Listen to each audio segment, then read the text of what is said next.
টানা প্রবল বর্ষণ এবং পাহাড়ি ঢলে বান্দরবানের সার্বিক পরিস্থিতির আরও অবনতি হয়েছে এবং বিশেষ করে গত রাতে প্রায় ৩টার দিকে গভীর রাতে বান্দরবানের লামা উপজেলার আজিজনগর ইউনিয়নের সেখানে 2টি পরিবারের 5 জন নিহত পাহাড় ধসে এবং সেই সাথে একজন মহিলা মেম্বার সহ 2 জন আহত হয়েছে। গভীর রাতে এই ঘটনার পর স্থানীয়রা তাদের উদ্ধার করে লামা উপজেলা স্বাস্থ্য কমপ্লেক্সে নিয়ে গিয়েছে।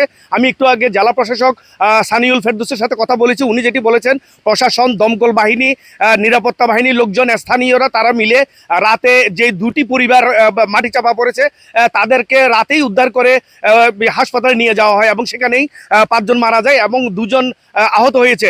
এবং এছাড়া বান্দরবানের শহরের কাছেই কালাঘাটা এবং যে বড়ুয়া ট্যাগ রয়েছে সেখানেও 5টি ঘর বাড়ি পাহাড় ধসে ক্ষতিগ্রস্ত হয়েছে এবং সার্বিক পরিস্থিতিতে কিন্তু যেইভাবে ভারী বর্ষণ হচ্ছে সেখানে কিন্তু পাহাড় ধসের আরও ঘটনা ঘটেছে।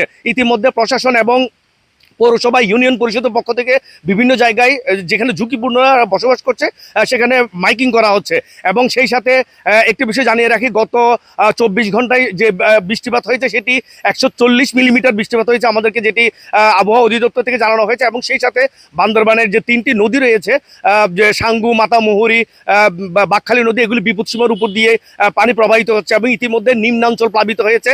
বান্দরবানের যে 14টি আশ্রয়কেন্দ্র রয়েছে শহরে, সেখানে প্রায় 3,500 পরিবার তারা আশ্রয় নিয়েছে এবং সেই সাথে পানিবন্দী হয়ে পড়েছে প্রায় 50,000-এরও মানুষ এখন বান্দরবানের বিভিন্ন জায়গায় এখন পানিবন্দী হয়ে রয়েছে।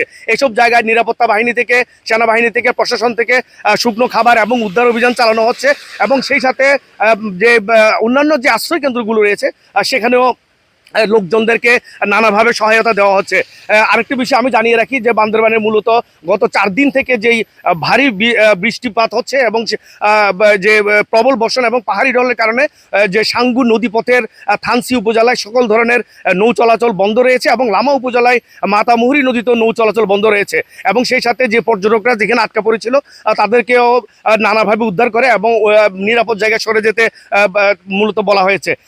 এটি ছিল আমার কাছে বান্দরবানের আবহাওয়া পরিস্থিতির সর্বশেষ তথ্য। মিনারুল হক, এটিএন নিউজ, বান্দরবান।